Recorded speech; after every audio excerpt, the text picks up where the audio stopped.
era una porquería, ya lo sé, en el 510 y en el 2000 también, que siempre ha habido chorros, maquiavelos y estafados, contentos y amargados, valores y doblez, pero que el siglo XX es un despliegue de maldad insolente, ya no hay quien lo niegue. Vivimos revolcados en un merengue y en el mismo lodo todos manosean. Hoy resulta que es lo mismo ser derecho que traigo, ignorante, sabio, chorro, pretencioso, estafador, todo es igual, nada es mejor. Lo mismo un burro que un gran profesor, no hay aplazado ni escalafón. Los inmorales nos han igualado y uno vive en la impostura y otro afana en su ambición. Da lo mismo que sea cura, colchonero, rey de bastos, cara duro polizón.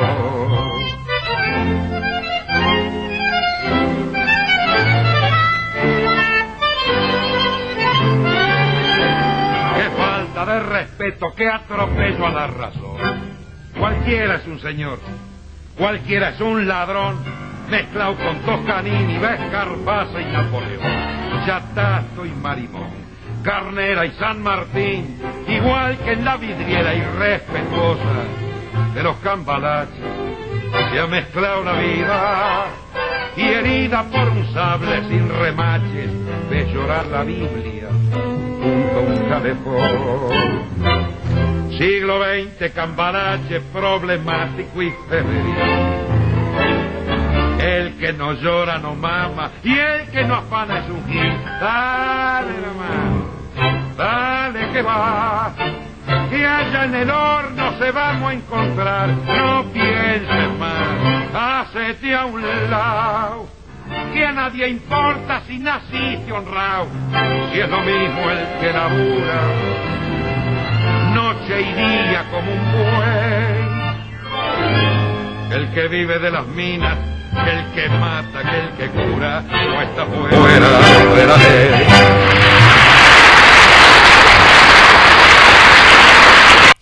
Queridos oyentes, amigos que nos escuchan a través de www.radionoticiascuenca.com, y en este momento nos conectamos con el video en Facebook Live para una entrevista que hemos pactado. Nos visita Vilma Andrade.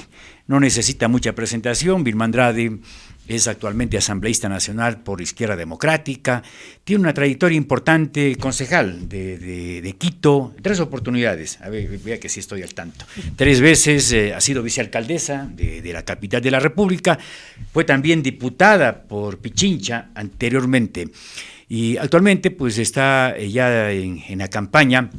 Estamos a 88 días de las elecciones, en medio de una pandemia, una campaña que entiendo va a ser bastante extraña y rara para quienes van a participar de la contienda electoral. Ayer por acá nos visitó Lucio Gutiérrez, efectivamente, el hombre afectado por el coronavirus, tiene las secuelas de esta situación, de este virus que nos está afectando mucho. Bueno, a Vilma le damos el buenos días a través de Radio Noticias, Radio Cuenca. Bienvenida, Vilma, un gusto que esté aquí en la ciudad de Cuenca. Muchísimas gracias, para mí también es un gusto. Quisiera enviar un saludo afectuoso pues a todos quienes nos escuchan a través de Radio Cuenca. Oiga, Vilma, ¿qué le parece? Vamos a tener una papeleta con 17 binomios. ¿No es demasiado para un país pequeño y lleno de conflictos como es el Ecuador? Antes de responder su pregunta, creo que es importante reflexionar el momento tan crítico que nos encontramos en el país. Estamos con una crisis profunda, una crisis económica, una crisis moral, una crisis sanitaria que realmente nos lleva a evidenciar el dolor de las madres que están en este momento sin poder llevar el pan a su familia, los padres de familia que han perdido el empleo, que están desolados, los jóvenes, nuestros jóvenes que no ven futuro en su propio país. Esta situación sin duda tiene que enfrentarse de una manera responsable, con acciones y con soluciones concretas. Creemos que es indispensable, lógicamente, en este proceso ser consecuentes con lo que está viviendo el Ecuador. Y sí, entendemos esta dispersión que realmente lo que ha hecho es atomizar las fuerzas políticas y en algunos casos yo creo que hay que ir a unos cambios profundos. Mire, nosotros intentamos hacer una coalición, veníamos trabajando 7 organizaciones políticas para llevar adelante más que los nombres, porque yo creo que hay que dar ese paso, que es más que presentar los nombres, una propuesta, un programa, un proyecto político absolutamente definido y claro para enfrentar los problemas graves que tiene el país. Desgraciadamente se fue desgranando esa posibilidad y priman en muchos casos más los intereses de orden personal que lo que se debe brindar al país. En ese sentido creo que si bien hay una papeleta muy grande, nosotros esperamos que en esta campaña y en lo que tenemos de pre-campaña se puedan analizar las propuestas y ahí las personas, los ecuatorianos, enfocarse realmente en cuáles son creíbles, cuáles son contundentes y a través de eso lograr los apoyos que puedan hacerse. Lo que sí... ¿Por qué usted cree que es tan difícil llegar a un acuerdo?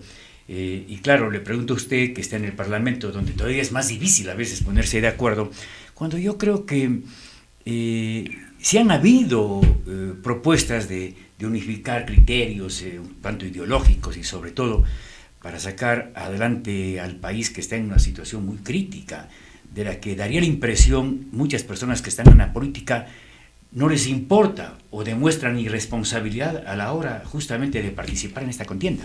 Pero también se ve, además de eso, se ve también cómo los ecuatorianos, ya con los nombres que se venían sonando, y creo que eso también abre otras expectativas, es que el 25% apenas de todos los ecuatorianos había decidido o tiene una cierta inclinación o favor para un candidato. Hay un 75% en este momento que todavía no encuentra en definitiva una opción electoral. Por lo tanto, creo que más allá de las candidaturas que ya de hecho son muchas, yo aspiro que realmente se pueda concentrar en un debate que por las circunstancias propias de la pandemia tendrá que darse y con estos acercamientos a través de los medios de comunicación y de todas las formas que podamos comunicar se pueda ir presentando las propuestas. Yo le debo decir, hicieron un análisis de los planes de gobierno presentados por las candidaturas presidenciales y echa un análisis muy profundo por un medio muy reconocido. Y allí le pone a Izquierda Democrática no solamente por el volumen, sino por el contexto que Izquierda Democrática ha presentado su plan de gobierno como realmente un verdadero plan de gobierno.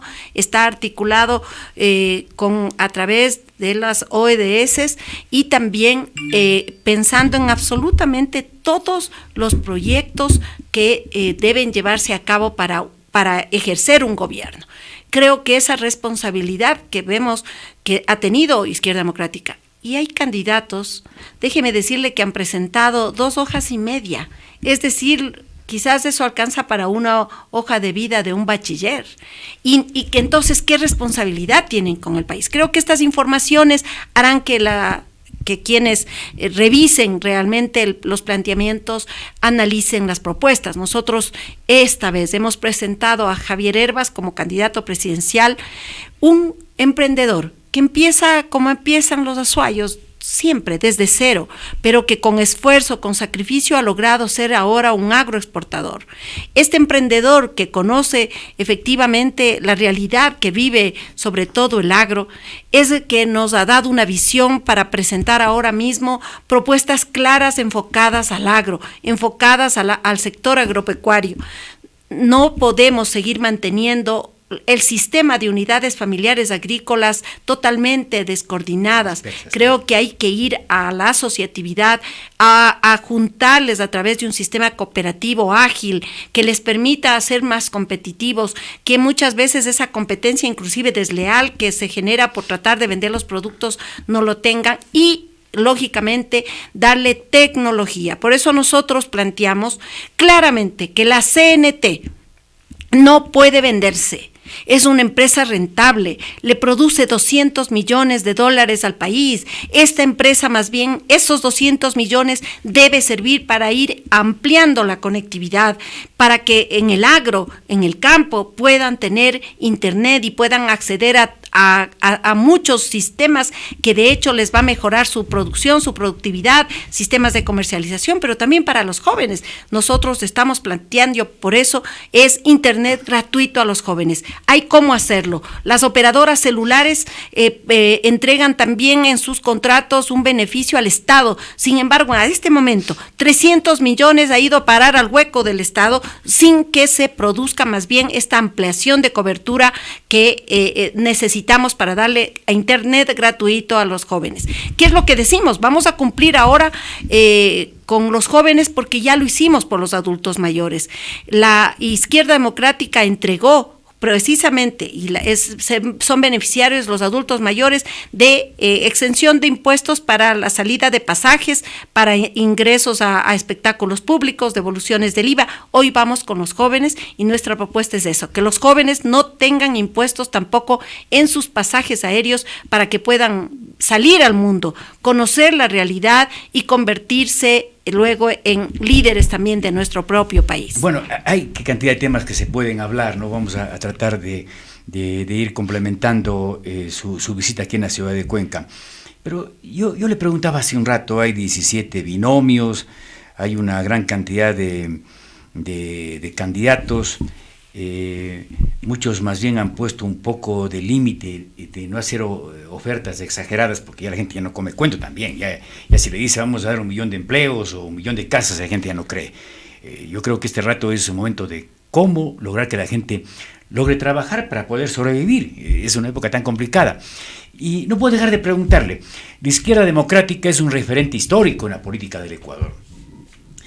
¿Qué pasó cuando el doctor Rodrigo Borja, y es como una reflexión un poco para atrás, él fue presidente con una votación espectacular, logró la mayoría de los municipios, de las prefecturas, en el Parlamento?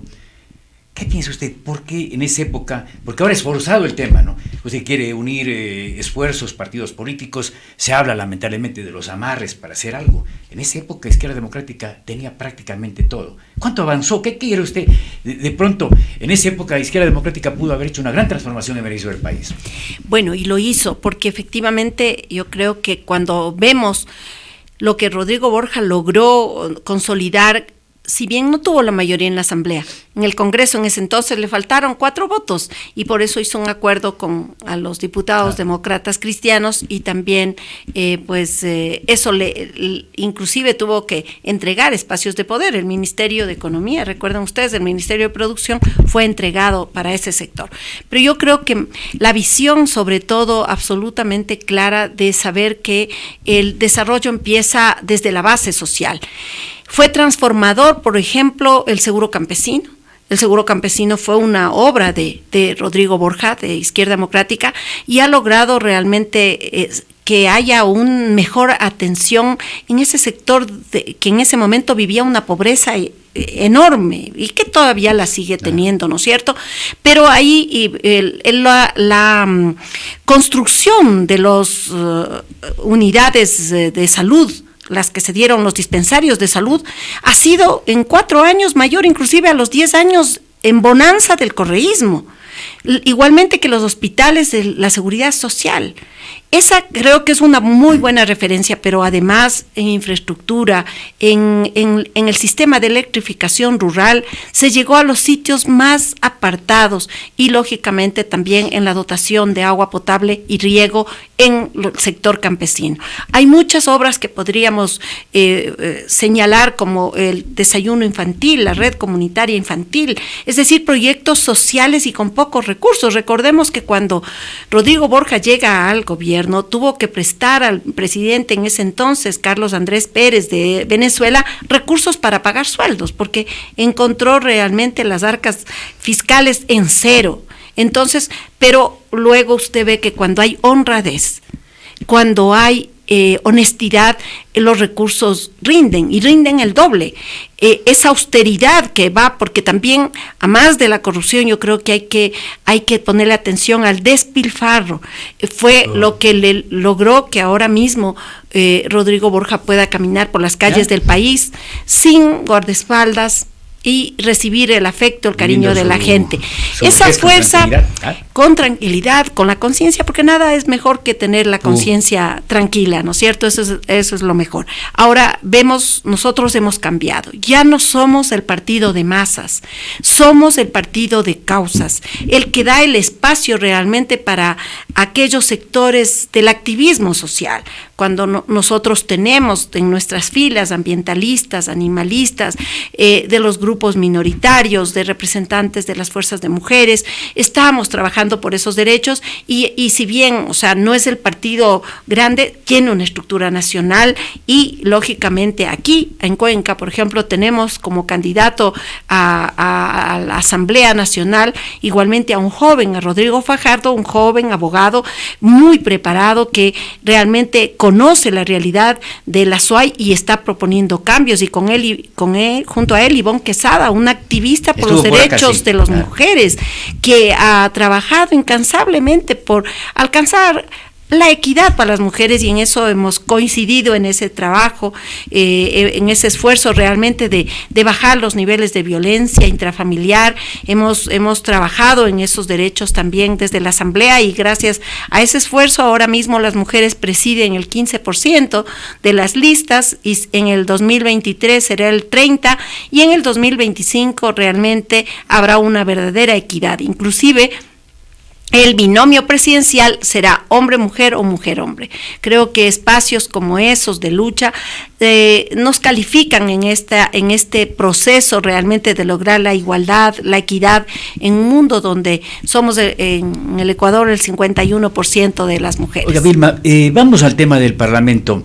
Ha sido muy mal calificado el Congreso Nacional en medio de esos escándalos que han conmovido y que le han golpeado justamente la magnitud, la importancia que tiene el Congreso Nacional. ¿Usted ve algún tipo de salida para que eso no siga sucediendo? Bueno, allí yo creo que hay que tomar varias acciones. Sin embargo, le debo decir que yo comparto con los ecuatorianos esa valoración, que con objetividad debo decir, realmente para quienes estamos ahí al interior también es una desazón y repugnancia de lo que está ocurriendo, porque el que existan, basta 1, 2, pero no 25 como este caso, y son 35 de la anterior asamblea, pero eso nos da cuenta de que también hay una corresponsabilidad con las organizaciones políticas que presentan los candidatos sin una verdadera evaluación realmente de la trayectoria de vida, y lógicamente también de que conozcan y que se amparen a través de las listas. Recordemos, ¿no es cierto?, durante 10 años, toditito, un determinado número, y amparados en eso entraban personas que totalmente han sido descalificadas. Hemos hecho cambios ahora en la Ley Orgánica de la Función Legislativa para que los procesos de depuración interna sean ágiles. Hoy, gracias también a este impulso que hemos dado, el Código de Ética, es decir, el deber ser, que no debería ser parte, porque eso nos rige a todos, es del tema natural, y además que rige a todas las profesiones, porque en todo lado, hay que decirlo, hay buenos y malos, pero cuando hay una representación popular hay un deber y una obligación de ser correspondientes a esa confianza. Entonces hay un código de ética que está inmerso ya en la ley para el cumplimiento absolutamente claro, y hemos sido determinantes en tomar consideraciones en todos los aspectos. Ya no habrá por lo tanto, ninguna posibilidad de que en el control interno se pueda dejar de lado a quienes han incumplido el mandato constitucional y legal. Pero sí hay un tema que hay que decirlo: mientras tengamos como norma constitucional el derecho a la presunción de inocencia, quienes están investigados quieren esperar entonces que se terminen los procesos para poder decir somos responsables o no.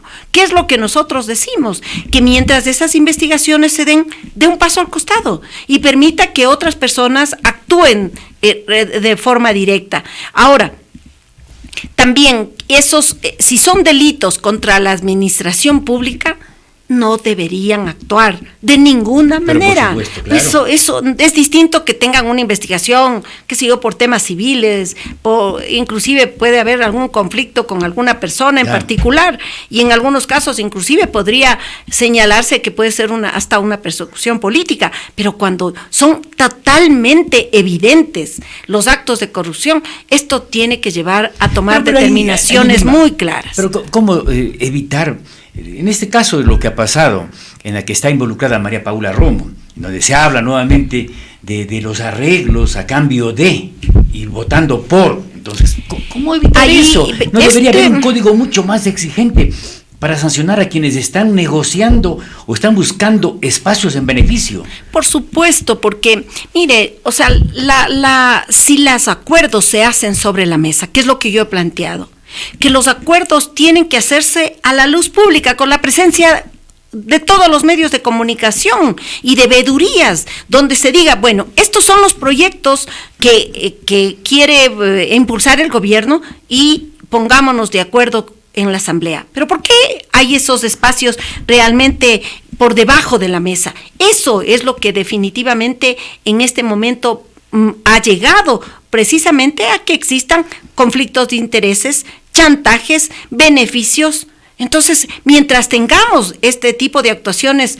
que son a la oscuridad y no a la luz del día, vamos a seguir realmente sintiendo estos problemas. Yo creo que es el momento que hemos tocado fondo para que ahora sí los acuerdos que tienen que llevarse adelante, y ahí es una corresponsabilidad también con el gobierno, priorizar los proyectos y saber que entonces uno no puede de ninguna manera considerar siquiera un acuerdo de ninguna naturaleza. Ahora María Paula Romo no es víctima de todo esto que estamos hablando. A ver, nos das esto, votamos así.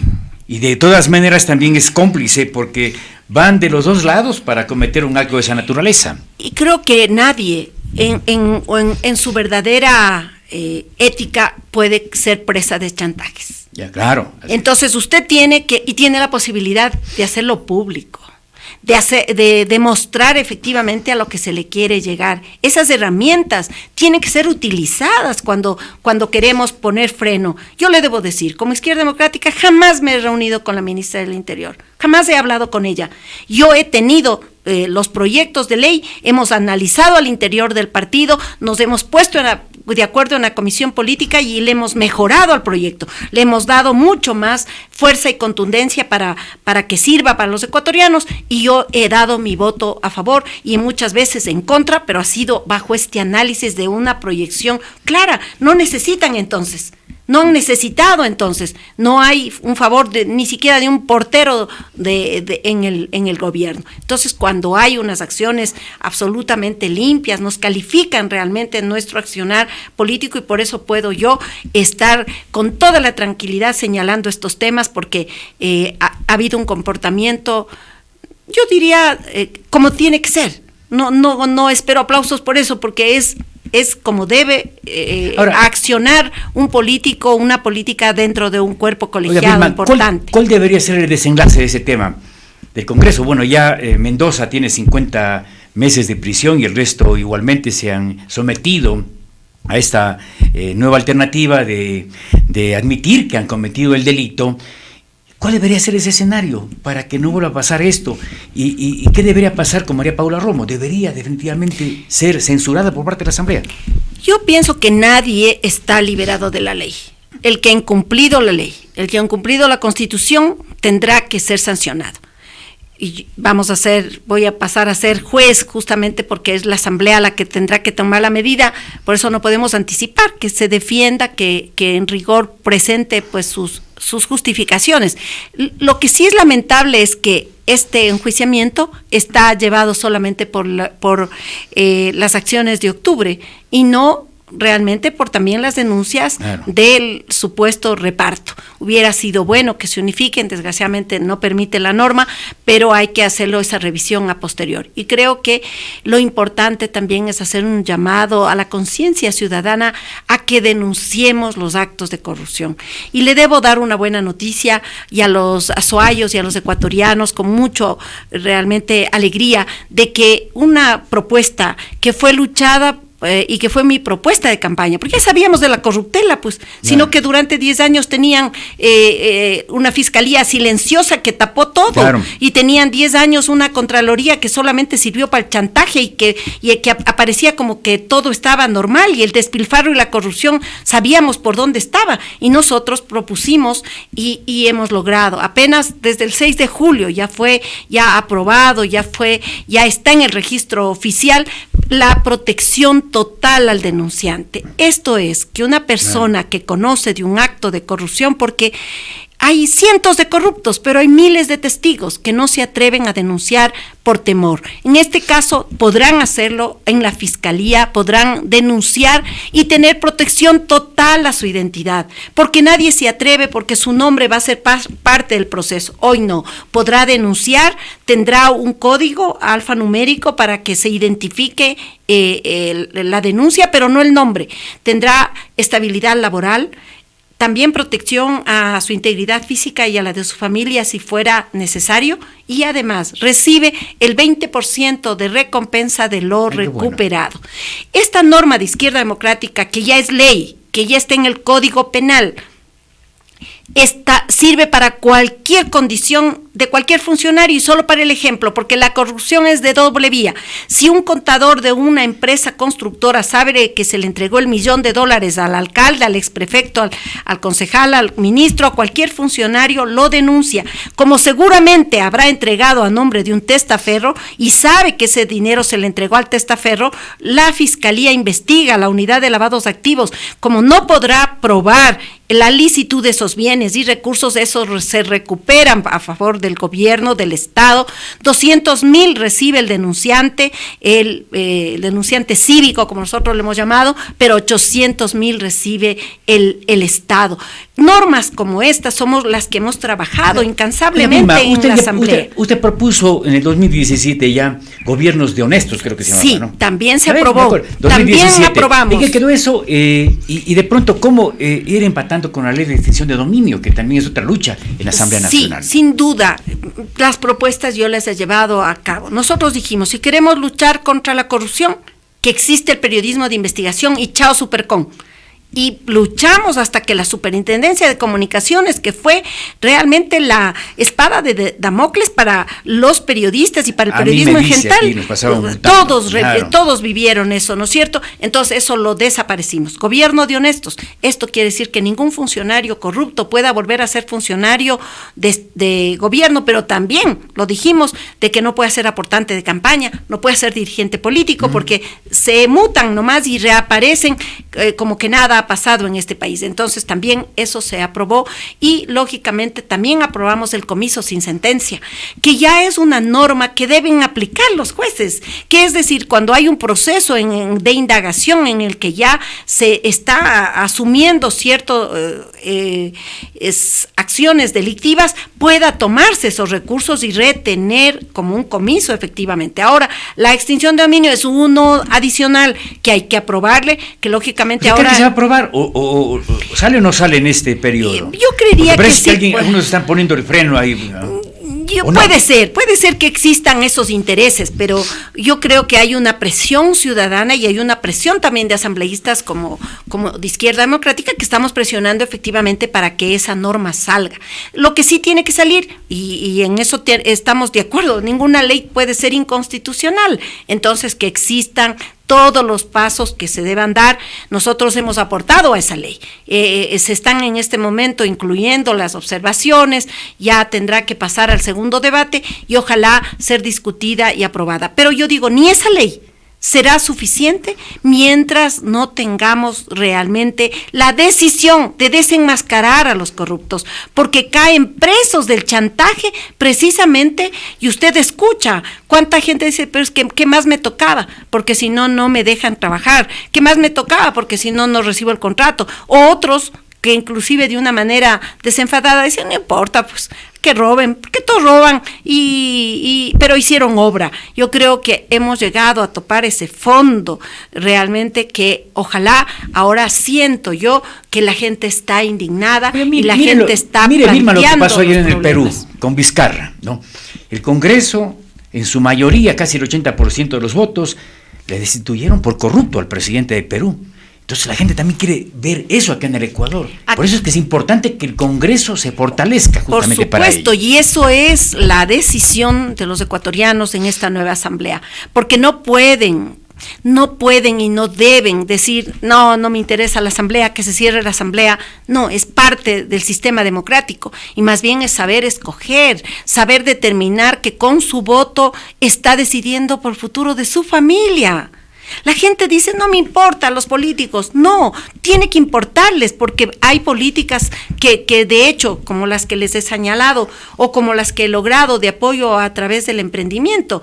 Ahora mismo los emprendedores, por esta situación de pandemia, podrán abrir sus negocios sin necesidad de ir al RUC, de tener licencias de funcionamiento, patentes, permisos. Los emprendedores pueden iniciar su actividad económica. Lo que no hay es dinero nada más. Ahora, ¿y qué es lo que proponemos? ¿No es cierto? Estado, claro.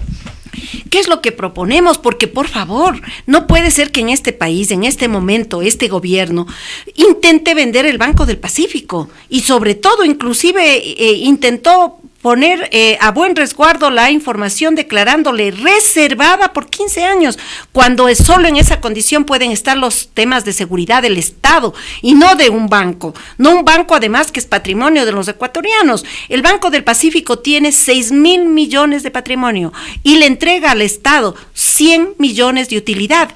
Que venda lo infructuoso, que venda lo inoficioso, que venda lo que es improductivo, pero no puede pretender vender este patrimonio. El Banco del Pacífico, como banca pública, como el banco que es nuestro, y tenemos que así sentirlo los ecuatorianos, que el banco es nuestro, porque no es del gobierno, es nuestro. Ese banco debe servir realmente para apalancar los créditos productivos y entregar a crédito barato. Para eso hay recursos, lo que ha faltado es la decisión realmente. Ustedes verán en las redes sociales, nuestro candidato presidencial Javier Herba se reunió con personeros del Banco Mundial, de la CAP, y se puede alcanzar créditos realmente muy baratos, y nosotros proponemos crédito del 6% a 18 años plazo, con periodos de gracia para que poder emprender. ¿Desde qué anto? Desde $10,000, para que puedan iniciar su negocio, emprender en cualquier tipo de actividad, reemprender, pero con crédito barato. No nos comamos el cuento de ahora que nos dicen crédito al 1%, eso es una falacia, eso es una mentira, como nos dijeron también el 1,000,000 de empleos en los 4 años. Nosotros como partido serio, nosotros estamos proponiendo temas absolutamente analizados y lógicamente que presentamos este crédito del 6% a 18 años plazo, desde $10,000 a $100,000.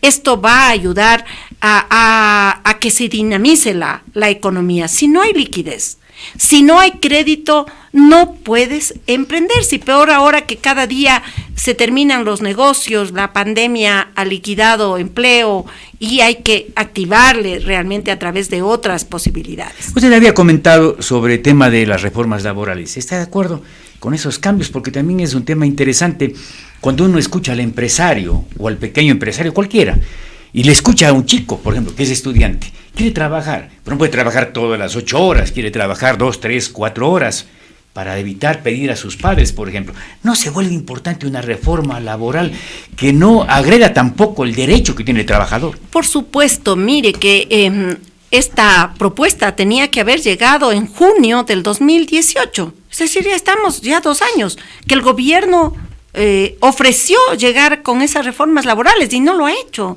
Ha habido una impavidez, como tampoco ha habido desde el gobierno el seguimiento realmente a la corrupción. Recordemos que propuso el presidente que iba a llegar a un acuerdo con organismos internacionales que hacen el seguimiento de la ruta del dinero, pues porque no está a nombre de los corruptos, claro, seguramente está en paraísos fiscales y a nombre de terceros. Eso tampoco se lo ha hecho. Entonces creemos que estas reformas laborales tienen que ser lógicamente pensadas desde otra óptica. Yo lo había planteado desde el inicio, pero estas son perspectivas que tenían que entregarse desde el Ejecutivo, de que hay que tener una mirada distinta al sector turístico, más aún hoy en la pandemia, pero antes también, porque es un sector que tiene posibilidades más altas en ciertas épocas, en ciertas temporalidades, igual que lo que pasa con el sector agrícola.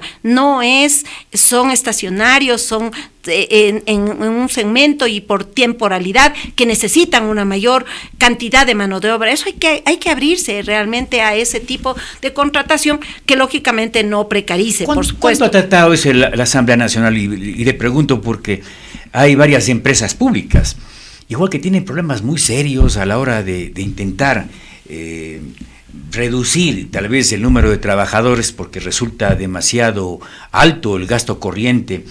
¿Cómo se podría? Porque hay unas liquidaciones que son impagables, es decir, que también me parece, no es que se le esté quitando ese derecho al trabajador, pero me parece que se debería buscar una regulación de alguna manera. El gobierno no le interesó, no envió, no remitió ninguna, porque para mí que lo que hicieron es sacar a los correístas y poner a los morenistas. Usted ve que instituciones que están de hecho sobrecargadas de personal, que debería haber una racionalización, sin embargo no lo hicieron. Entonces más bien hemos visto solamente un cambio y un relevo de gente aliada o no, cuando lo más importante era que el Estado en su conjunto, que hay áreas que, por ejemplo, ¿cómo usted puede entender que se cierren las oficinas comerciales?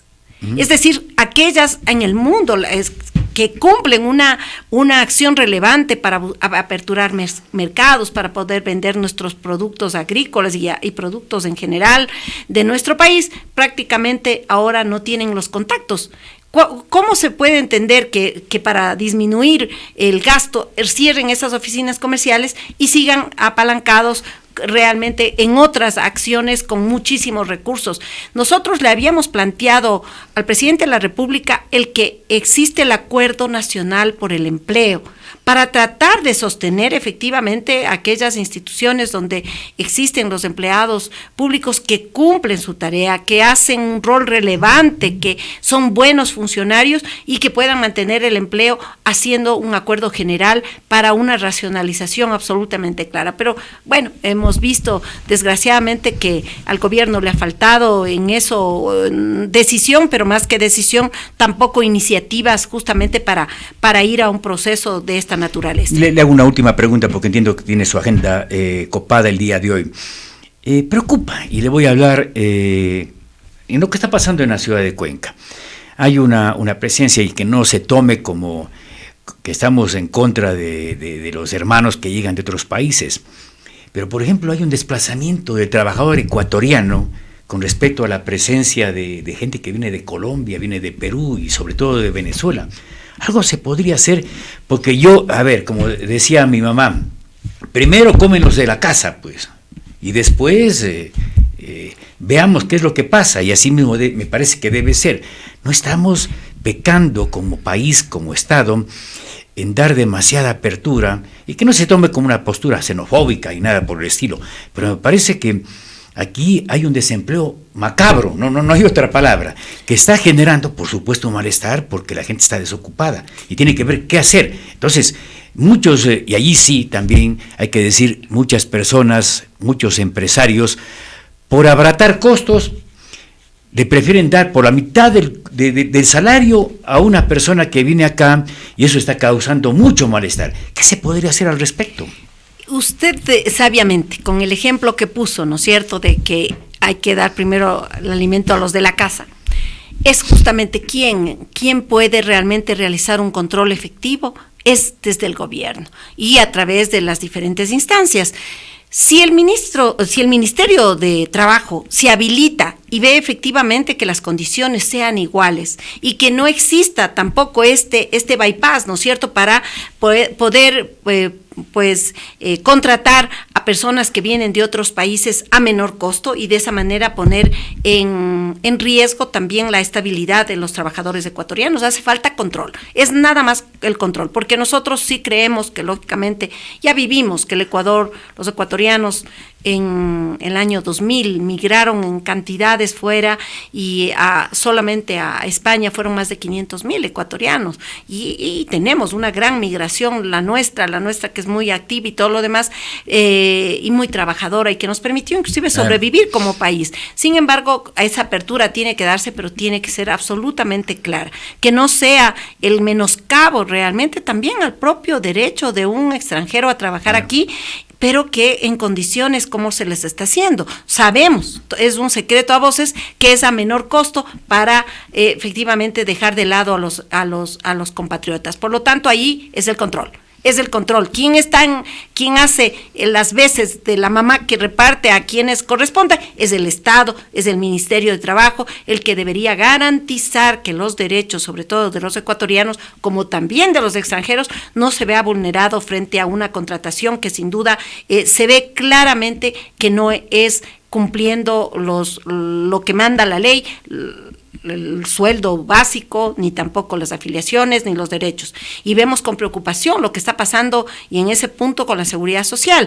Ahora mismo se han bajado más de 300,000 afiliaciones en poco tiempo, justamente por estas pérdidas de empleo, pero también vemos con preocupación el manejo irresponsable que se le quiere dar a la seguridad social. Yo le debo decir que gracias a la defensa que hicimos como Izquierda Democrática en la Asamblea, no permitimos que el banco, el Seguro Social, el IES en general, el ISPA y el ISFOL sean llevados como una dependencia del gobierno. Querían hacerle una dependencia más del Ministerio de Economía, inclusive con la letra como la pequeñita que nos hacen firmar en los seguros, establecía que en caso de riesgo fiscal, el gobierno podrá tomar los dineros de la seguridad social. Este es un tema que lo hemos defendido porque el seguro social es de los afiliados, es de los pensionistas, es de los jubilados y ahora mismo está un momento crítico que tenemos que resolver ese tema, ir a una reforma integral de la seguridad social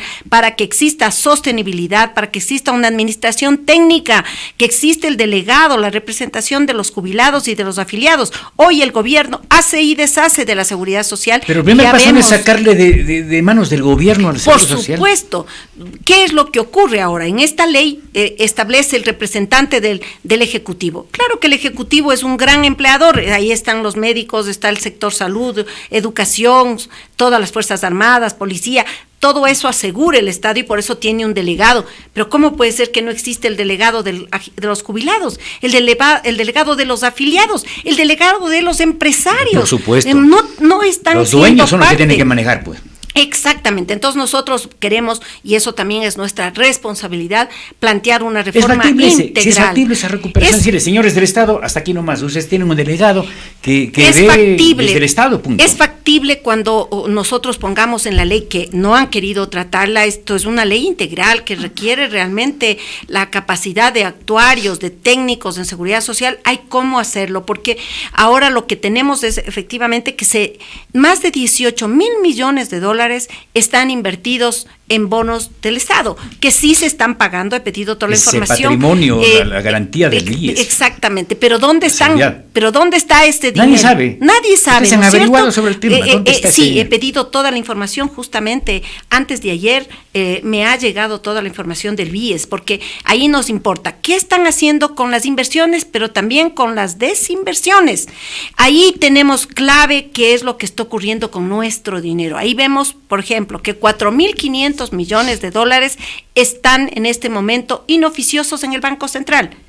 Nosotros creemos que más bien es el momento ahora que esos recursos más bien vayan a los afiliados para que puedan ser acreedores de créditos, lógico que hay que pagar el interés, Vilma, pero va a ser mejor. Si usted, Vilma, se concentra en eso, le van a dar el voto a todos, porque yo creo que es importante, hay una preocupación, evidentemente, enorme. Seguro. Oiga, yo el otro día denunciaba por ejemplo, el descuido incluso interno administrativo del IES, tienen bienes descuidados, abandonados. Mire, lo que está pasando en la seguridad social es un tema que debe ser absolutamente prioritario. Para nosotros como Izquierda Democrática va a ser nuestra bandera, lo ha sido siempre, pero hoy mucho más, porque estamos viendo lo caótica de la situación.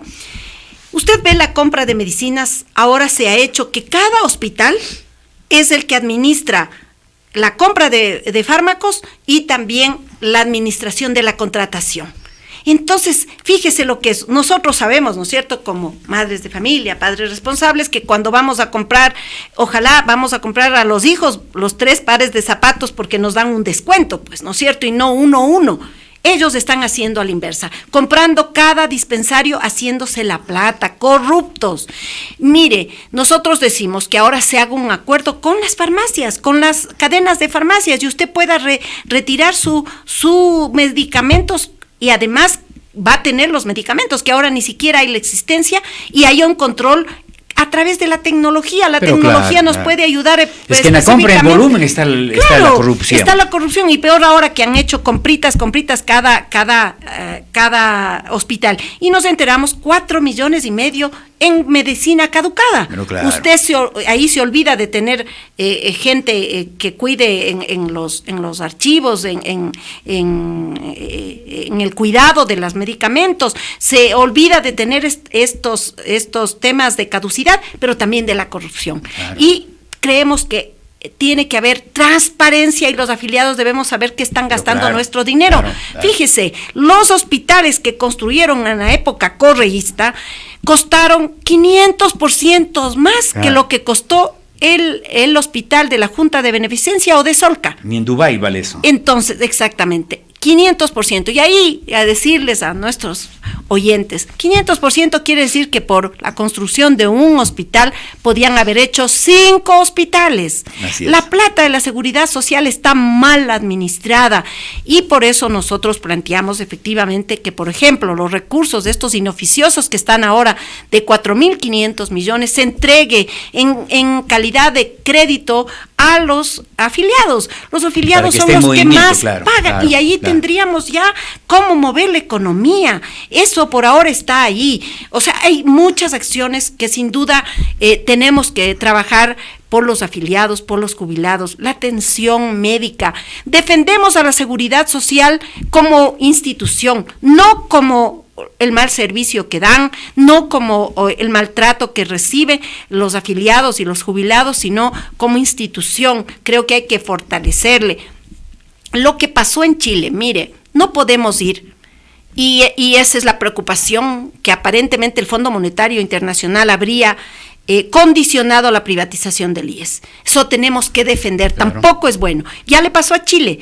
Chile en los años 80 privatizaron la seguridad social a través de las AFPs, las aseguradoras de fondos de pensiones. Un caos para que eso no funcione, y fue pretexto para privatizar. Claro, y ahora, ¿qué pasó? ¿No es cierto? Tienen pensiones promedios de $200. La pensión mínima es de $35. Pero aquí no hay mucho desbarajuste también, Vilma. Totalmente. Porque hay gente que recibe $2,000. ¿no? Y exactamente. Me parece que es mucho, sinceramente. Claro, y ¿qué estamos dejando para los jóvenes que vienen atrás? Claro, nada. Entonces hay que ir al aseguramiento y a tener una técnica y racionalizar. Y estudios actuariales que permitan realmente que no podemos ser egoístas, decir yo recibo ahora esa jubilación de 2,000 y no me importa si mi hijo o mi nieto no tenga un centavo para su jubilación. Creo que hay que ir todo eso es un estudio completo, pero estamos enfocados, estamos trabajando en el Perfecto. Vilma, no le quito más tiempo. Que le vaya muy bien aquí en la ciudad de Cuenca. Muchísimas gracias. Siempre es grato estar en esta hermosa ciudad